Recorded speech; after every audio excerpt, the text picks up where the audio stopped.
Hey guys, welcome back to another foundation road test. This one is looking at BareMinerals' new long wearing foundation.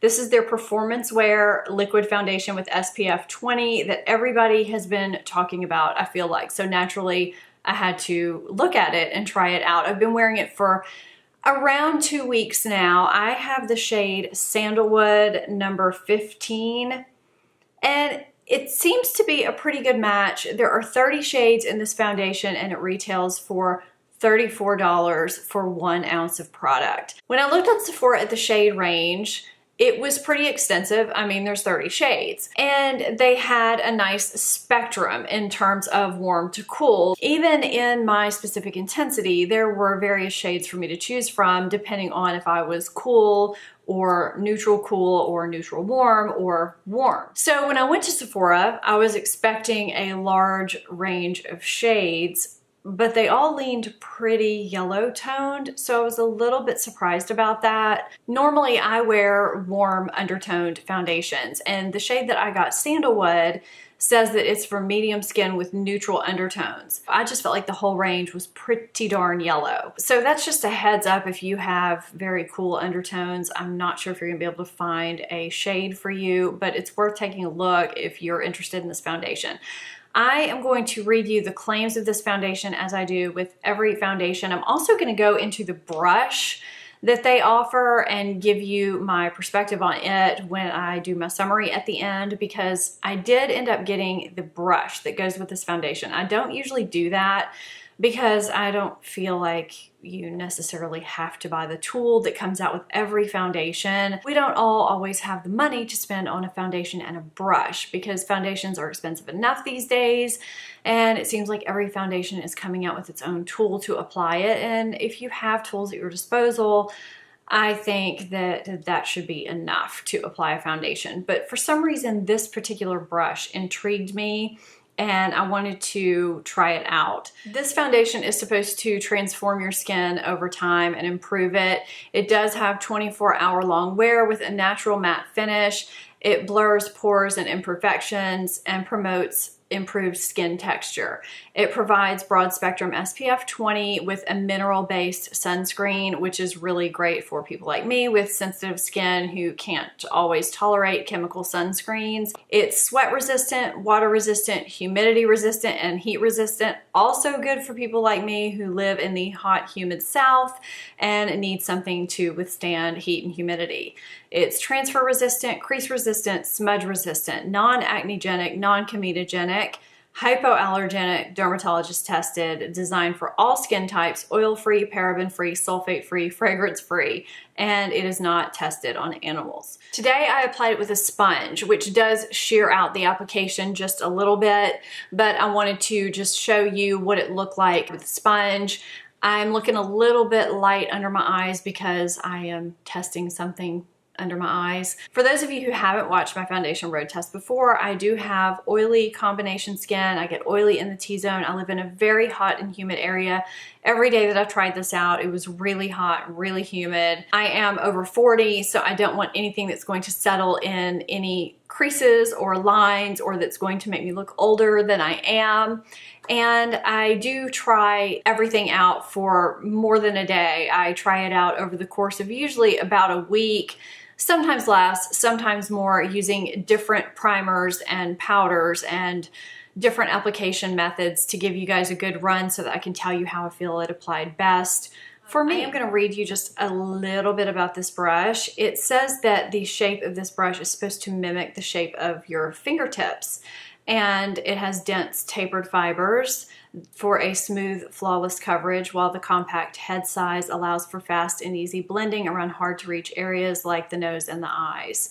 It is made with hypoallergenic synthetic fibers and gives an even streak-free application, and it keeps your fingers clean. Now, I usually use a damp sponge when I apply long-wearing, transfer-resistant type foundations, but for the purposes of this foundation road test, I just wanted to show you what it was like to apply it with this, even though I did apply it in many different ways while I was trying out this foundation. So we can cut to that foundation application day, and then I'll come back with my thoughts on both the foundation and the brush.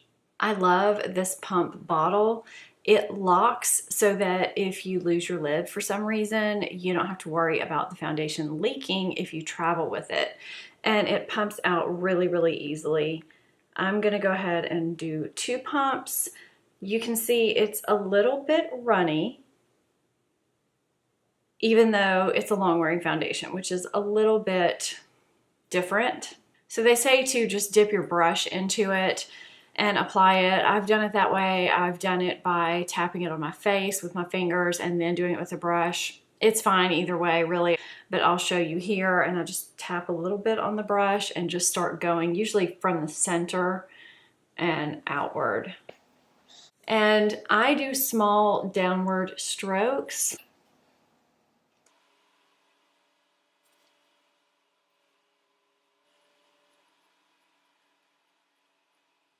I lowered the brightness on my settings because I feel like you can see a little bit better, and I do have, like I said, a lot of natural light coming in. That is one layer, and there's the other side of my face. It just does not get my sunspots or this little red, whatever that is. So I feel like it's maybe medium to full coverage. I don't think it's full coverage right out of the gate, and even when I add another layer, I don't think it's really totally full coverage. It reminds me of my Estee Lauder Double Wear in terms of coverage. It gives really nice coverage. I don't have to use a ton of concealer. It's not so full that it masks my skin, which I like.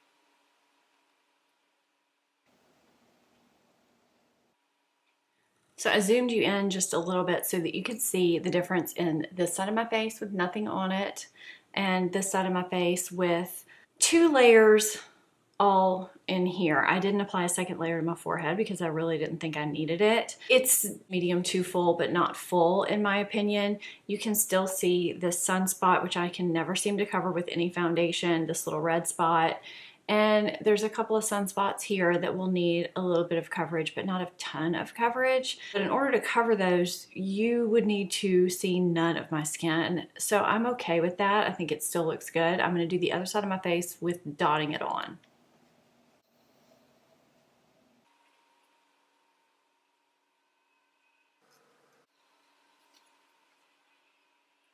So this side has been dotted on with 1 layer. This side has 2-ish layers with just putting it on straight with the brush. I feel like it goes quicker when I dot it because the coverage is more even. I'm gonna go ahead and do 2 layers with dotting it on. I don't hit my under eye area with foundation at all. I don't like a lot of layers there. I will do corrector and concealer in a minute, and I'm going to also conceal my face. So this is it with 2-ish layers. That's about the coverage that I like. I usually actually would probably only use 1. I just want to show you what this looks like from a coverage standpoint. I don't think it is poor blurring. I don't think it's poor emphasizing. I have not been really good about masking and exfoliating over the past probably 3 weeks. So I do think that it can emphasize that area a little bit if you're not careful. Around my nose, I have some polka dot issues going on over here, again, because I haven't been masking. I've noticed that regardless of how I apply it. So be careful of that. I feel like once I apply the rest of my makeup, that issue goes away. So I'm gonna go apply the rest of my makeup and I'll be back when I'm done. Here's what my makeup looks like once it's applied. It does apply very smoothly over the foundation, which is good. Today, the primer that I wore it over was the NYX Angel Veil. So we'll just see how this goes, but I do like the way it looks today with the brush, and I have liked it with a brush application, regardless of the brush so far. I didn't get to check in right after I applied the foundation, and I like to do that sometimes just so you can see it nice and fresh. This is actually the first day I'm wearing it. I applied it over my Hourglass primer and I used a beauty blender, and I really like it. It has been about 3 hours now that I've had it on, and I'm using the camera on the back of my phone. So I'm trying to look behind you to see if you guys can see me and if I'm in frame, and I'm gradually getting closer so you can see this foundation. I really didn't have to hardly use any concealer this morning, and I feel like it looks really good, and it's been 3 hours, no touch-ups, nothing. And I have no shine. I'll check in later as the day goes on.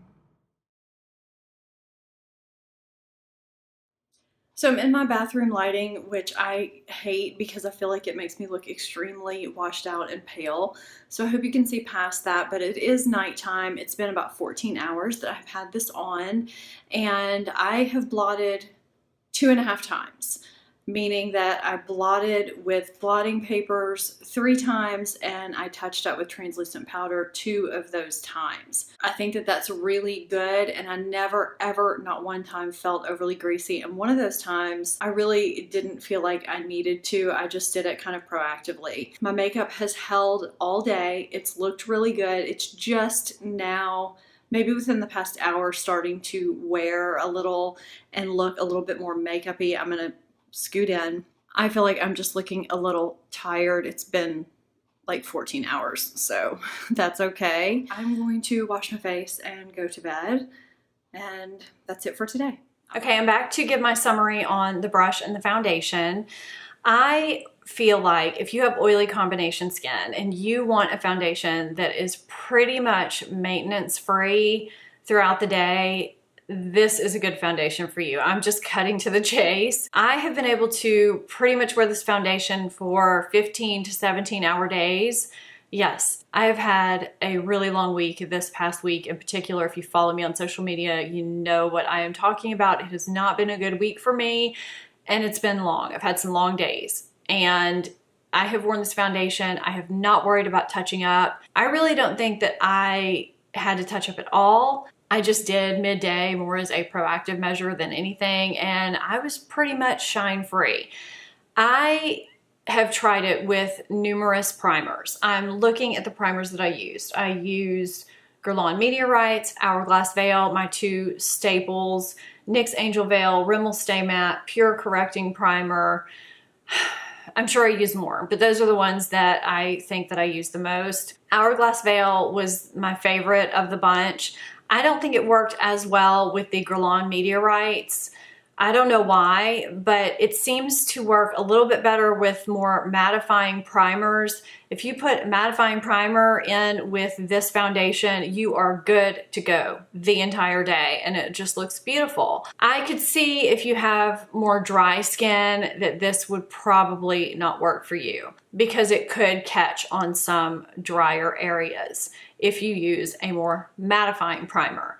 Now, I can't speak to the drier skin. There may be some drier skin ladies out there that really love it. I used various powders with it also to set, because I always have to set my foundations. Boots number 7, Cover FX Mattifying, my By Terry Hyaluronic Powder, Laura Mercier, Well People Bio Brightening Powder, and they all worked beautifully with it. So I have no complaints there. I feel like in terms of coverage and length of wear and finish, it reminds me of Estee Lauder Double Wear Light in a way. It wears a long time. It has that natural matte finish in that it's matte, but it doesn't look flat once it settles in the skin, because after you first apply it, it can look pretty matte. It was almost a little scary to me because I really don't like that flat matte look at all. But contrary to how I like to apply Estee Lauder Double Wear with a damp sponge, I like to apply this with a brush more, I think. I'm still playing around with that, and that's going to be, your mileage may vary, but I feel like it applies a little bit quicker for me with a brush in short downward strokes than with a beauty blender.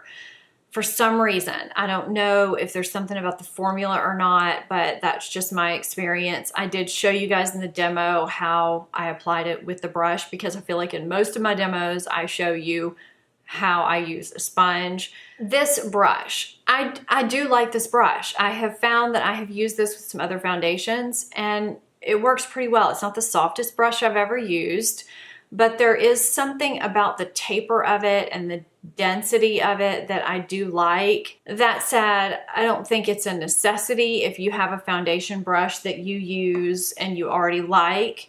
I applied this foundation with various other foundation brushes and of course with my beauty blender.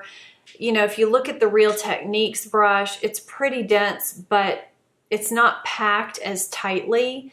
It took me a little longer to apply the foundation with the Real Techniques brush, but it still did the job and it still looked really good.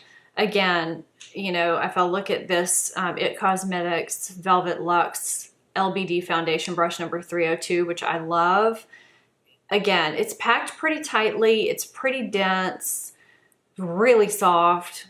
It takes a little bit longer, but it gets the job done. So if you have a foundation brush that you really like, it can apply this foundation just fine. I just don't feel like one has to go out and spend 30 some odd dollars on a tool if you really don't want to. But that said, I'm kind of glad I got this brush. So if you have the extra money and you're curious about this brush, you may want to try it. I do kind of like it. I did find it very quick at applying this foundation.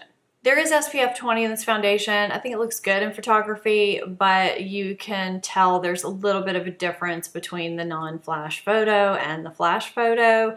It's okay to me. I don't think there's anything obnoxious about how white it makes my face, but it may bother some people. I'm not one that goes out and takes a ton of flash photo pictures, so that didn't bother me too much. As far as the claims of being transfer resistant, it doesn't come off when I hug someone, but I was in a changing room and took off a shirt and I felt the shirt scrape against my face pretty hard. I think my ring or something hit it against my face and it did leave a mark on my shirt. So it's not completely transfer resistant, but I will say in terms of the heat resistance and the humidity resistance, I was out in some extreme heat and humidity. There was one day where it was, you know, the feel like forecast because of the heat and humidity, the heat index. It was 104 and I was out in it that day a lot and it still lasted the whole day and it still looked really good. Now this foundation is a little bit more coverage than what I like to wear on a normal daily basis. For me, this would be a makeup when I don't want a natural look. This is a more put together look for me. If you like medium to full coverage, this is a great foundation for you. If you want a makeup that is going to last all day, all night long, and look really great on the skin, this is a good foundation for you.